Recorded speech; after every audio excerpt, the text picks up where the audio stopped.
All right, so I really wanted to get this in just right before Tuesday because it's technically still Monday at least in the West Coast right now at around 11:55, just right before midnight. So I wanted to get this content in to basically break down all the fights for UFC 299, a very stacked card, by the way.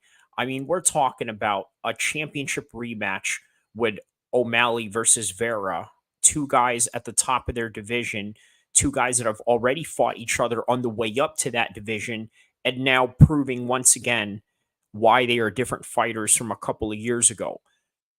Dustin Poirier, the gatekeeper of the 155 division, gives a chance to one of these 155 killers that we've been watching on the low, which are the guys that are like Gamrot, which, by the way, who's also in this card against Dos Anjos. You also have someone like Sarukian, Islam Makhachev, who is the heir to the throne of Khabib at 155. So the list goes on of all these different killers that you have at 155, and not to mention Jalen Turner, who's also getting up there. He's risking his legendary status. I'm talking about Dustin Poirier to take on this guy Saint Denis. And then you have Jack Della Maddalena taking on Gilbert Burns. The debut of MVP Michael Venom Page taking on Kevin Holland. Then you have Blades versus Almeida, which is also a very interesting matchup.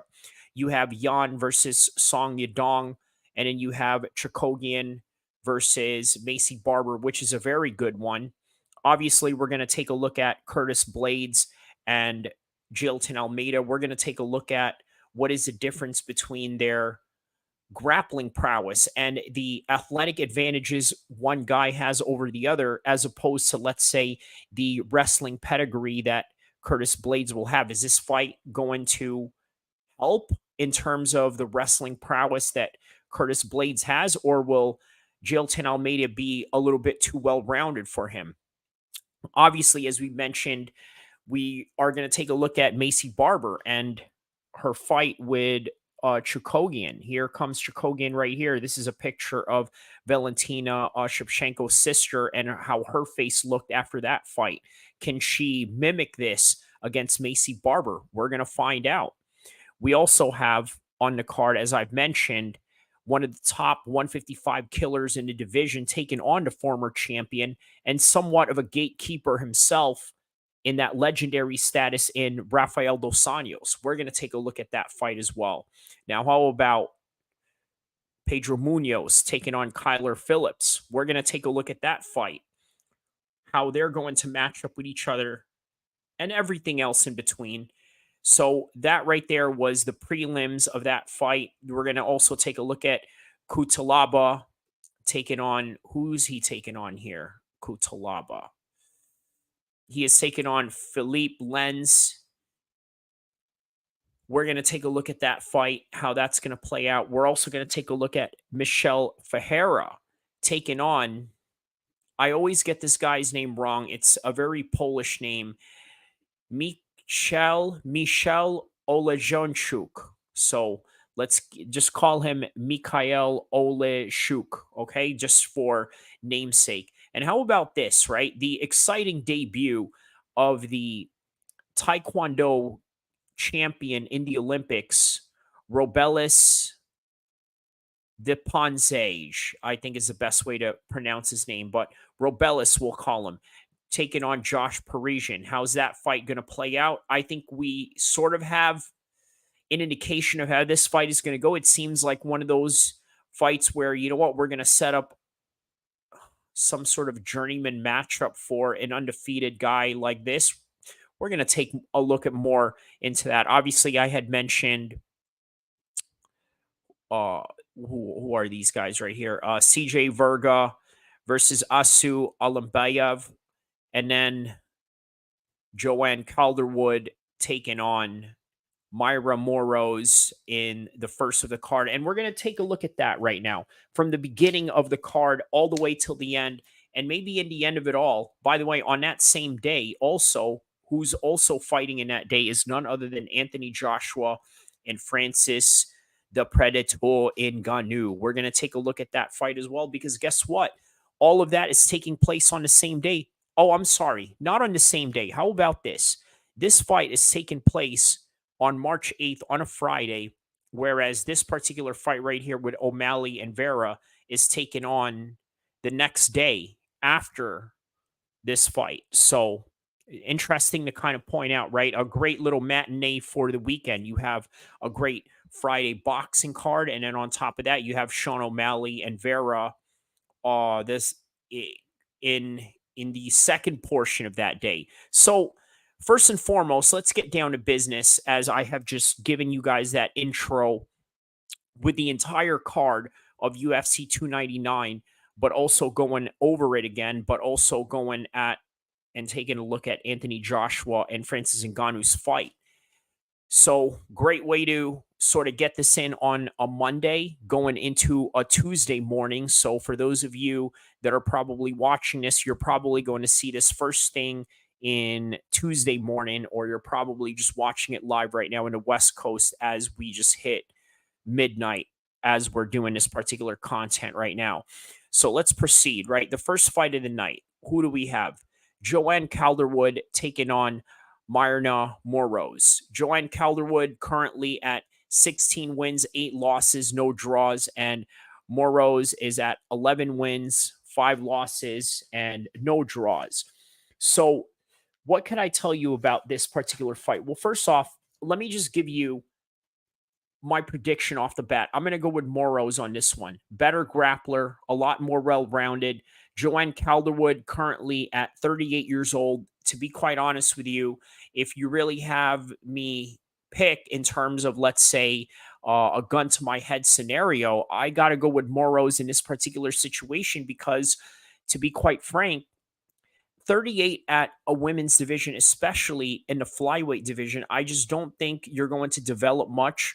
Whereas with Moroz, I think that her better grappling prowess in this particular fight and her well rounded skills, which I think can overmatch Joanne Calderwood along with her athleticism, I think is going to take her for a 3-round decision and just grind her out to a victory and to a decision win just by using her grappling. And Joanne Calderwood, she's got great striking, but I just don't think she's going to be able to hang with the grappling in this fight. And this is where I think it's really going to make a difference for Moroz.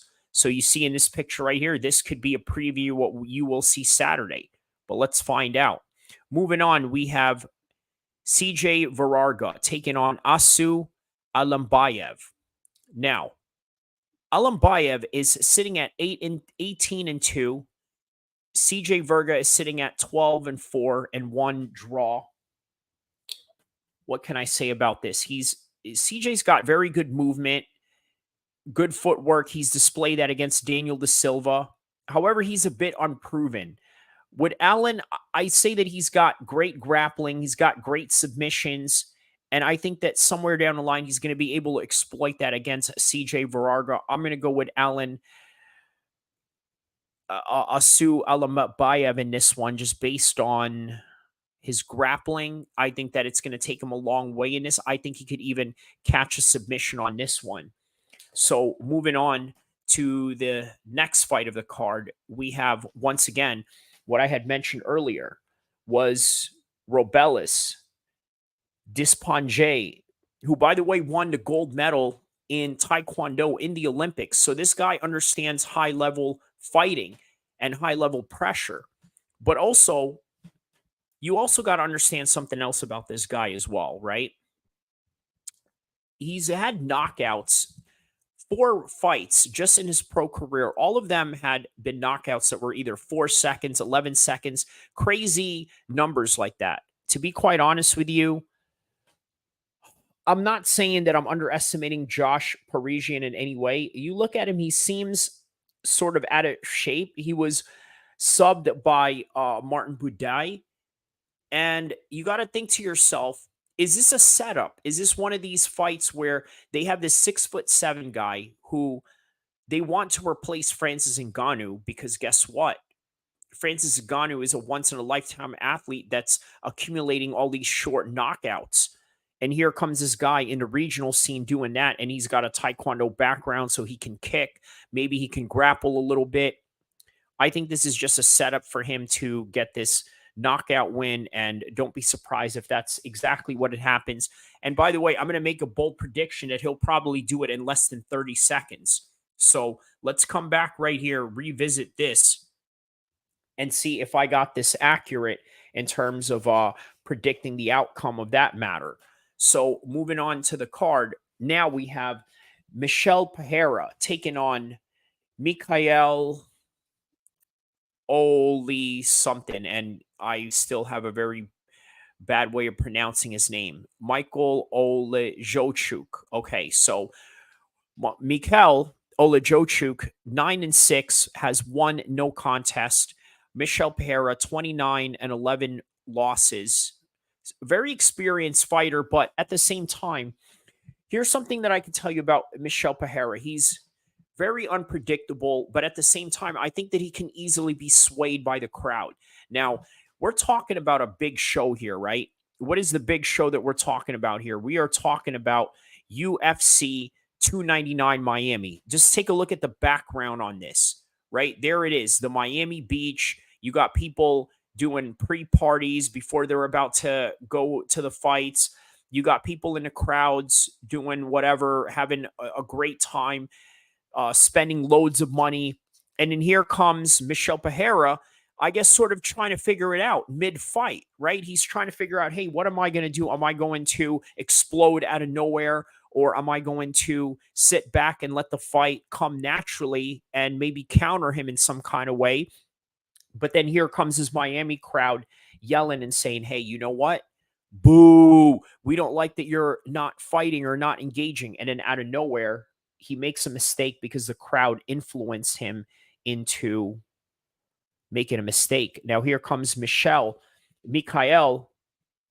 Olajaychuk out of nowhere. Listen, this is a very tough guy. He's got a very tough chin. You've seen it in his past fights. Look, I just think that he's going to finish Michel Pereira in this, just based on just what I had told you about him being able to be influenced so easily by the crowd. Whereas with Michel Olejochuk here, he's going to stay very disciplined. He's going to stay in the game plan. And I think that he's going to look for an opening to clip Michel Pereira somewhere down the line.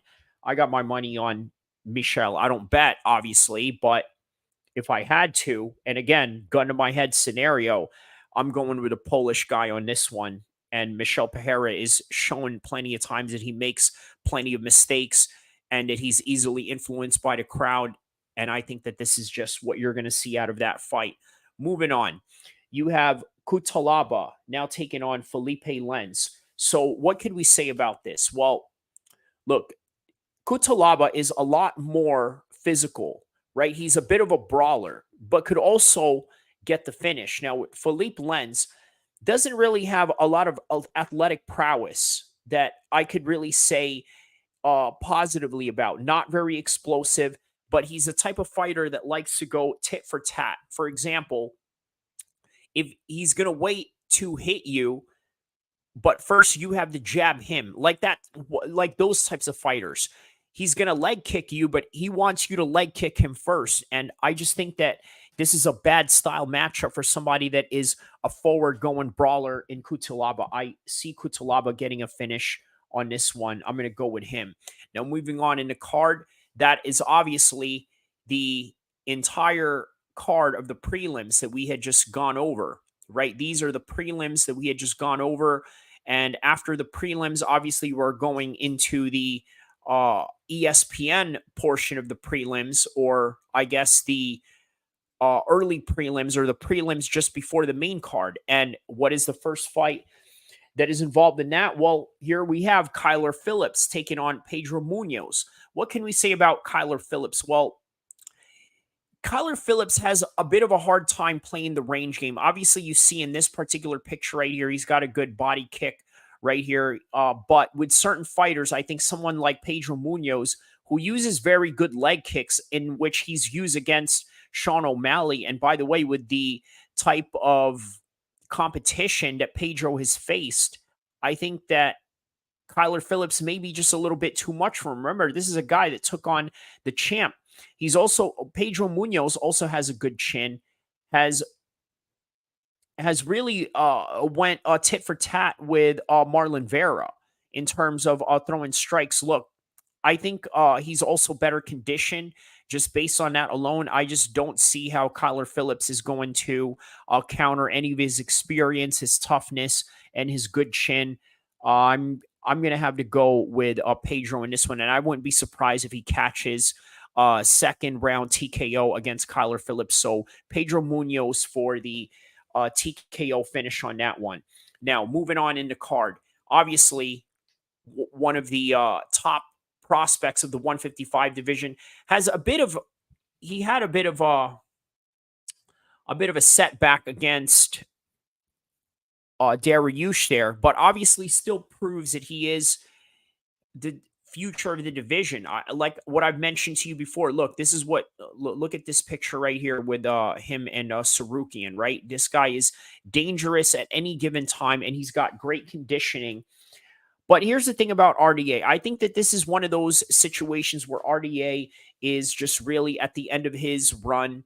He's had a long time of experience, a long time of accumulative damage. And here's something that a lot of people don't really like to talk about in the fight game. I think that the accumulation of damage is one thing, but also the accumulation of just these constant grinds of training session after training session, I think really does a wear and tear to you and eventually really affects your athletic performance. I just think that this is Gamrot's time, a lot younger, a lot fresher. A lot of the wins that RDA has had in the past, by the way, didn't really age well, to be quite honest with you, right? And Colby Covington, even with a loss against him, a competition in that particular resume didn't age well as in terms of his current performance against Leon Edwards. But either way, I just think that this is one of those situations where you can call and say that this particular generation is slowing down, whereas these new young guns, such as Gamrot, is on the rise up.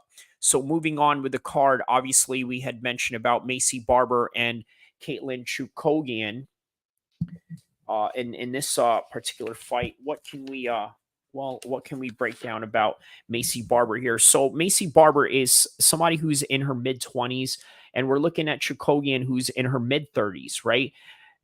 Macy Barber has a strong finishing potential, and I think a lot of that comes with the exuberance of youth and being able to take risks in terms of, let's say, fighters that are a little bit gun shy or have taken serious amounts of damage all throughout their career that may be a little bit hesitant or may fall back a little bit into being aggressive.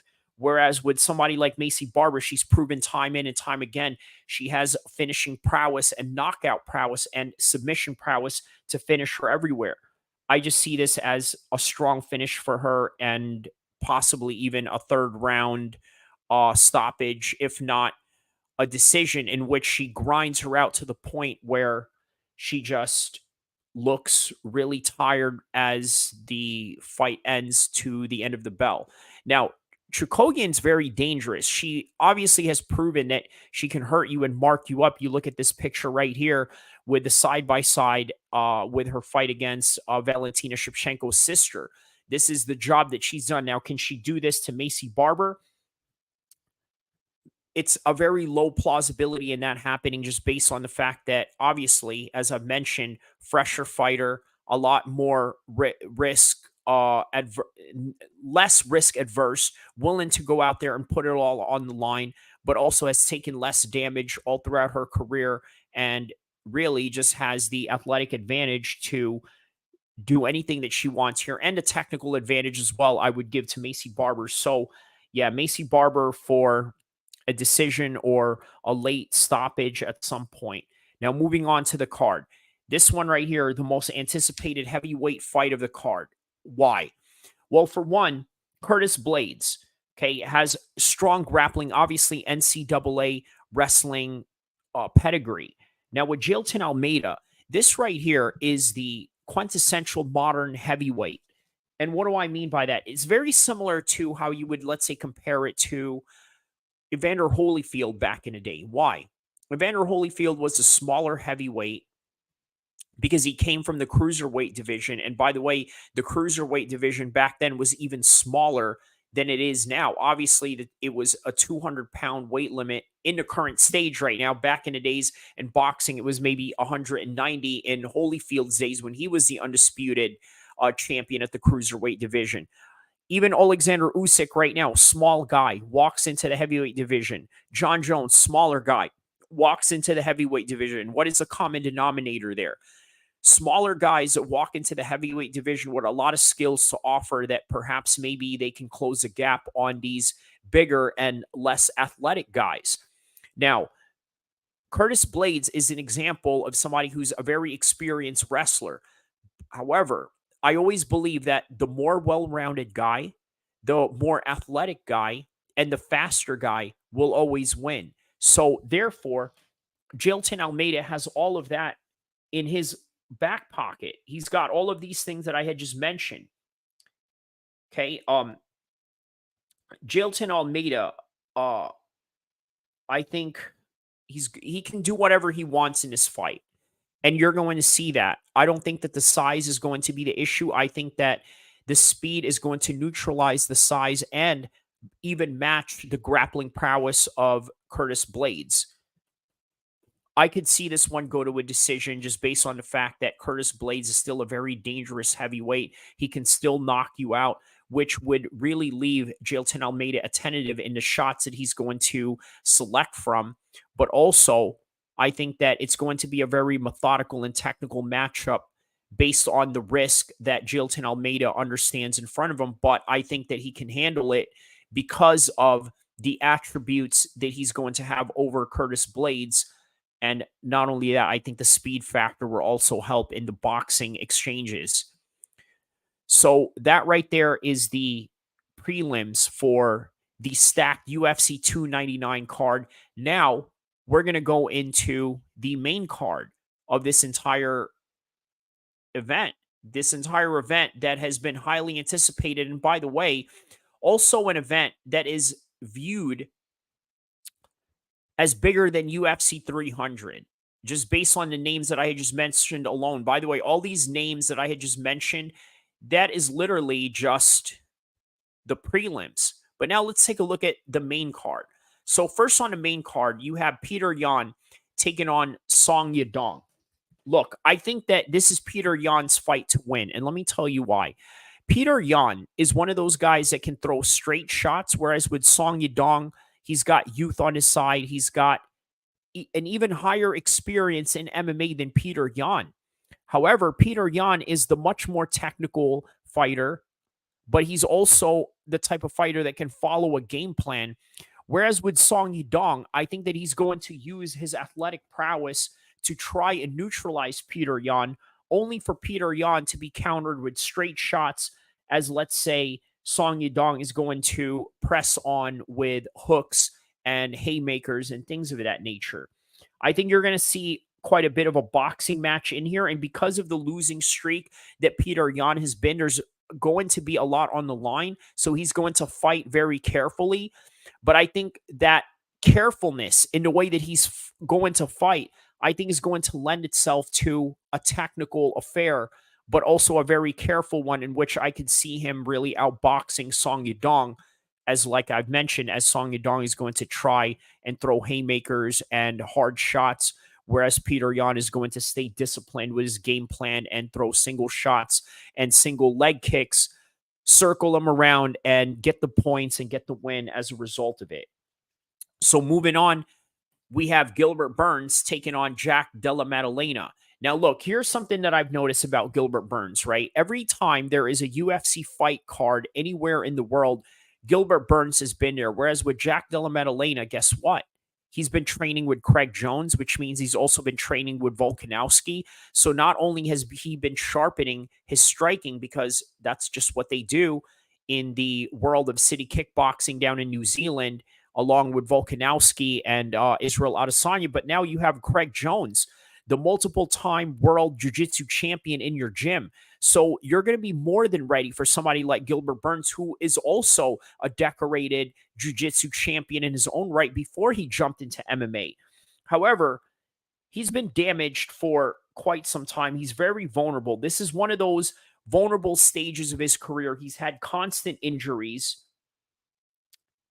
I think I'm going to see Jack Della Maddalena TKO him just as a result of that. And I've seen this happen over and over again in a lot of fights where this veteran who's had this long time damage and his long time injury prone career end up suffering in the end and getting finished as a result. I've seen it with Michael Bisping. I've seen it with Volkanovski. I've seen it with even Chuck Liddell back in the days, right? But his damage was obviously done in the fights just based on the constant knockouts that he was receiving one fight after another. He was just getting slept. And then eventually it just left him to be damage prone. I think Gilbert Burns is just at this stage right now. I'm going to give it to JDM for a TKO knockout as a result of that. So moving on, now we are going on to the co-main event of this whole entire fight. Well, not even the co-main event. I'm sorry. I guess you could call this the people's co-main event because it is the UFC debut of Michael Venom Page. How beautiful is this? He comes into the UFC with only 2 losses, 21-2. Kevin Holland, 25-10 with 1 no contest. Very experienced fighter, and Kevin Holland has really raised his hand every time there is a short notice fight or whenever he's needed in a card. He jumps right in there, and sometimes it works out to his favor, and sometimes it doesn't. He is the modern Donald Cerrone in that sense. And what did they do with Donald Cerrone back in the days when they wanted to promote somebody like Darren Till or maybe even somebody like, let's say, Alex Hernandez? If you guys remember when they were trying to boost him up, so they gave him a cowboy fight. They even gave cowboy to Conor McGregor when he came back after that Khabib fight to sort of boost him up or get him some sort of, what do you call it, tune-up fight in some kind of way. Even Conor himself said during that fight week, man, this feels like a sparring session. I ain't scared to go in here with this guy. But I think with Kevin Holland, he's a little bit more than that. He's more than just, let's say, a setup match for this superstar that they are bringing in with Michael Venom Page. I think that Kevin Holland is also a bad matchup, but he can also, I guess, give Michael Venom Page some sort of run for his money, right? I mean, look, Kevin Holland can be very sloppy, whereas with Michael Venom Page, you see him. He is a Taekwondo karate specialist and has great movement, very Prince Nassim like in the way that he moves his footwork. And by the way, that in and of itself lends a bad matchup to somebody like Kevin Holland. Sometimes Kevin Holland has no defense. He's susceptible to getting low kicks. I mean, like I said, very bad footwork. So again, especially for a technical fighter like Michael Venom Page, this right here lends itself. And look, I think that you're going to see a lot of trash talking as this fight goes on. Michael Venom Page loves to go in there and express himself. Kevin Holland likes to express himself in his kind of way, which is why Dana White called him early in his career as Big Mouth, because he just won't stop talking in the cage. But I got to tell you, sometimes that in and of itself lends to a strategic advantage. Maybe you're trying to get in the mind of your opponent. Sometimes it works, maybe it doesn't. Look, here's something that I think is really important to sort of bring up. Aside from all the mental aspects of this fight that I'm mentioning right now, of the trash talking, right? I think that Michael Venom Page is underrated in the toughness that he has going on. Remember, this guy went to a sudden death round with Mike Perry in BKFC in a bare knuckle boxing match, right? And it doesn't get any tough than that. So that proves to you that not only is he a very technical fighter, but Michael Venom Page is also a very tough fighter, just based on the experience that we've seen him against Michael Perry in BKFC. And I think that's going to lend itself well when he goes into these exchanges with Kevin Holland. So I'm going to go with Michael Venom Page here with either a third round knockout or a decision because I think that it's going to take him a while to really finish Kevin Holland. I think that the UFC jitters is a real thing. Make no mistake about it. You can't underestimate that because even though Michael Venom Page has fought around the world and has fought in multiple different types of competitions and sports settings and things of that nature, I think there is no show like the UFC. And doing it in Miami with Kevin Holland, who's also going to trash talk you back, but also has this experience in his back pocket. I think it's going to be a much harder fight for Michael Venom Page than what people would expect, especially when they think that he's just going to come in here and get an easy first round knockout or something like that. I don't believe so. I think that he's going to have to really earn this fight, and I wouldn't be surprised if it goes to a decision. So, moving on, we're going to take a look at Dustin Poirier taking on Benoit Saint Denis, the French Special Forces soldier, which, by the way, that in of itself, bringing that attribute into the MMA world, I think really lends itself into physical toughness. We've seen this guy get beat up in the cage and fought back from it. So you got to ask yourself, what is it that DDP is going to be able to do? And on top of that, he's also coming off of a head kick knockout against Justin Gaethje, and you have to wonder how much of that is going to affect him going into this fight. Remember, the UFC had to really bring out the brake trucks in order for Dustin Poirier to fight in this one because they see potential in Benoit Saint Denis. They obviously have all these European superstars already with the likes of Conor McGregor, Ilya Tapora, and the list goes on, Tom Aspinall. But now they want to add Benoit Saint Denis into that list. So what better way than to get him a win against Dustin Poirier? And it's the best time right now because guess what? If there's one thing that a lot of these matchmakers know behind the scenes, it is this. They know that these guys have a certain limited amount of time and they're going to use them for that certain limited amount of time, but then also build up the next generation so they can keep their business flowing. And this is just really what you're seeing. Now, with Benoit Saint Denis, this guy is a judo black belt, has a great chin. So you got to ask yourself, what is Dustin Poirier going to do to him? Is he going to try to out wrestle him? Maybe.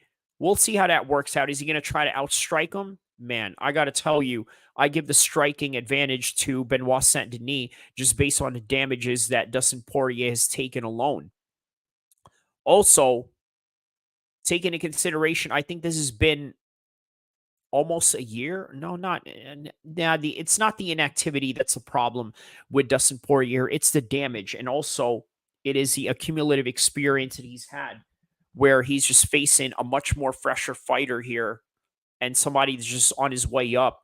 Whereas with Dustin Poirier is on his way down. By the way, the most common theme that we've been talking about with these fights all throughout the week, and also more about Anthony Joshua and Francis Ngannou as well. I think I can tie something like that into it. I just wonder if all this damage that Anthony Joshua has taken over the years would somehow show up in this fight with Francis Ngannou and Anthony Joshua this coming Friday. We're going to find out. We're going to talk more about that.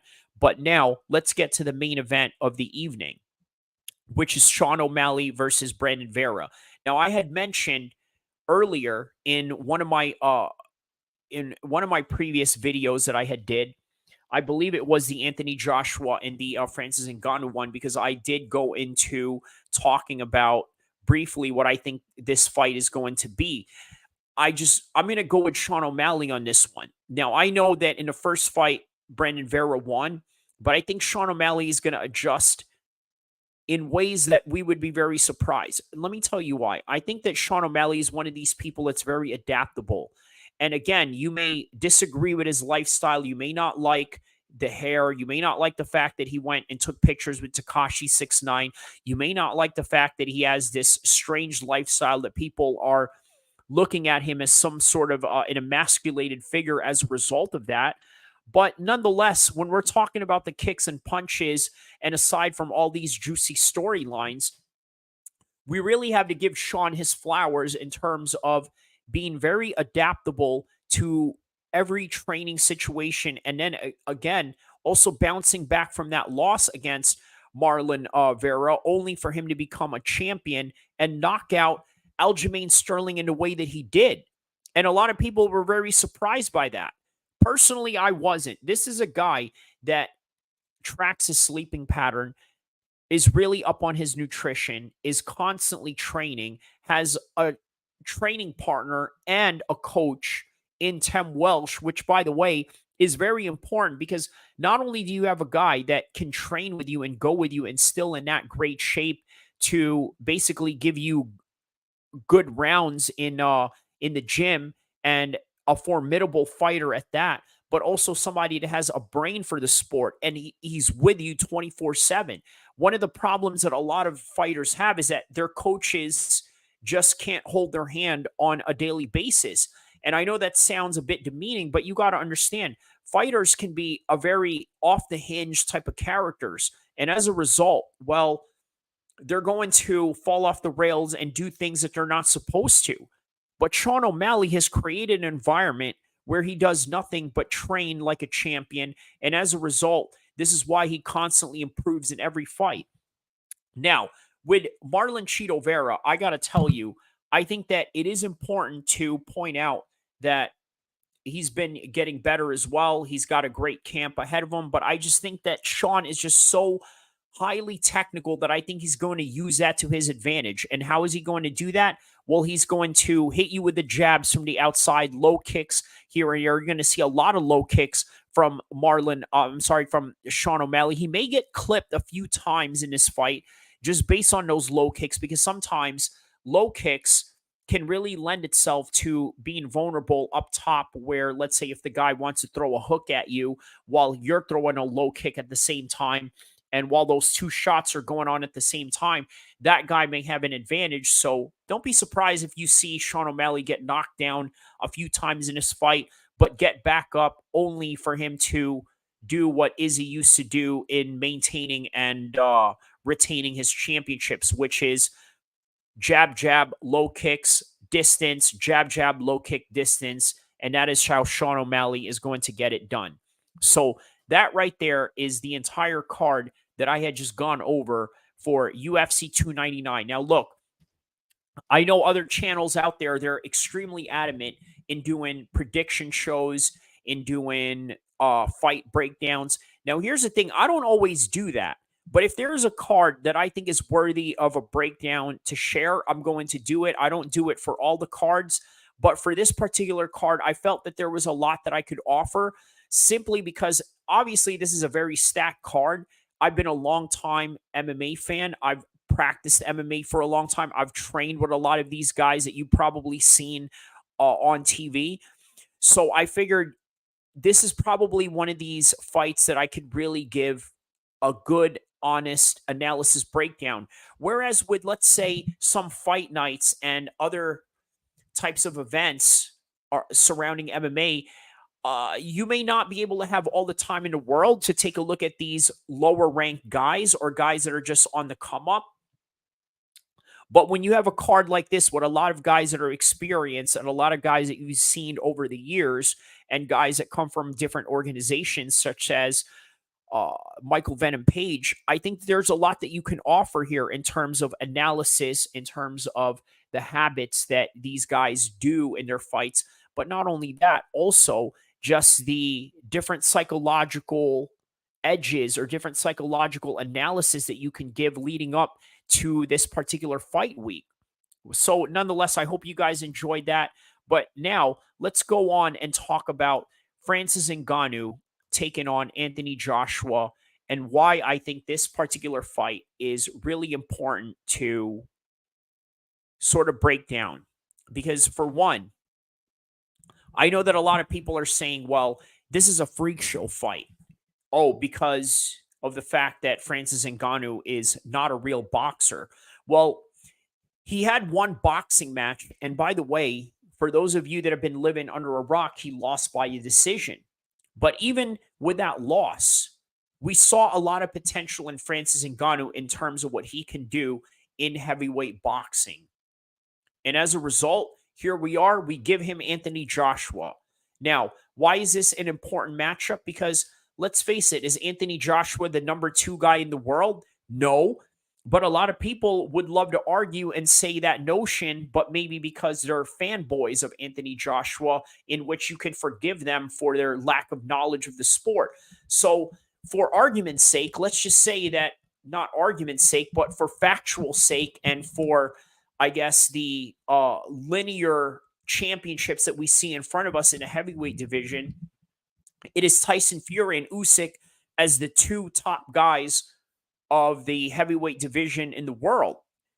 Whereas with Anthony Joshua, he's sort of sitting somewhere in the number three aisle because we don't really know how he would do with other guys like Tyson Fury. We know how he does against Usyk. So arguably, Anthony Joshua is either number two or number three in the world as a result of that. Now, here comes Francis Ngannou. He already took on the best man in the world on paper. And by the way, many argue that he won that fight. So as a result, what does that say about Anthony Joshua and Francis Ngannou? I'll tell you exactly what that says. It is this. This right here is the hardest fight for both of these guys, and they don't even know it. But guess what? Neither do the fans. Because they look at Francis Ngannou and they say to themselves, this is a very strong guy. He can hit very hard. But did you also forget that Anthony Joshua can hit very hard as well? Did you also forget that Anthony Joshua was able to finish Otto Wallin, whereas with the 6'9" Gypsy King and Tyson Fury had a hard time doing that and almost got finished himself based on a bad cut that Otto Wallin caused him. So these are some of the factors that a lot of people don't really like to take into consideration. And as a result, when this fight happens this coming week, I think that a lot of people are going to be surprised not only by the result, but how this fight is going to look. In other words, imagine this. You're watching this fight and you think to yourself, man, I know what's going to happen. Let's say you're an Anthony Joshua fan. Okay. Let's put ourselves in two different scenarios for now. Okay. One, let's take a look at the Anthony Joshua fan. You say to yourself, well, you know that he's going to win. Why? Because you're a fan of Anthony Joshua. You trust in him. You have faith in him. But not only that, you're a boxing head that believes that nobody else in boxing is going to be able to take on a professional boxer with this type of experience. But again, I told you guys in the previous video, I watched the movie of George Foreman in Netflix, right? And obviously, he went into the Job Corps. He met his boxing trainer there. He said to his boxing trainer, I want to go into the Olympics and win it in the next year. Okay, within just 1 year of training. He said, impossible. Okay, but then 1 year later, what happened with George Foreman? He won the gold medal Olympics in Mexico. Now, why did his own trainer doubt him for that? Now, I don't know if that's even historically accurate, if it was one of those situations where they had to dramatize it to make it look good in the film. But the one thing you got to take into consideration is that a lot of boxing trainers, a lot of boxing promoters, and a lot of boxers and media boxing people are some of the biggest gatekeepers in the world when it comes to arguing about what an MMA fighter could do against a boxer. Now, why is that? Well, simply because they don't want to wrap around their heads into the idea that anybody with the right athletic prowess can just come in here and dominate the sport. Well, I got news for you guys. Here's something you have to understand. When two guys are punching each other, all this talk about athleticism, all this talk about accolades and experience and what this guy did previously to another opponent means absolutely nothing for the fight date that both of these individuals have in their own perspective time of which they're going to meet each other. You have to understand that what had happened before is not going to carry over in what's going to happen in a different fight. So I think this is why a lot of people are going to be in total shock when they see how this fight is going to play out. And by the way, obviously, I'm going to give it to Francis Ngannou. I think that this is his fight to win, but at the same time, you just don't know. That is why they call it the theater of the unknown. And I hope you guys enjoyed my breakdowns for UFC 299 and the main event for Anthony Joshua and Francis Ngannou in the Knockout Chaos Saudi Arabia boxing card this coming Friday at March 8th. And on the following day, March 9th of 2024, you have UFC 299 in Miami. And I hope you guys enjoyed this content. Don't forget to like and subscribe. And I will see you guys again soon. Inshallah.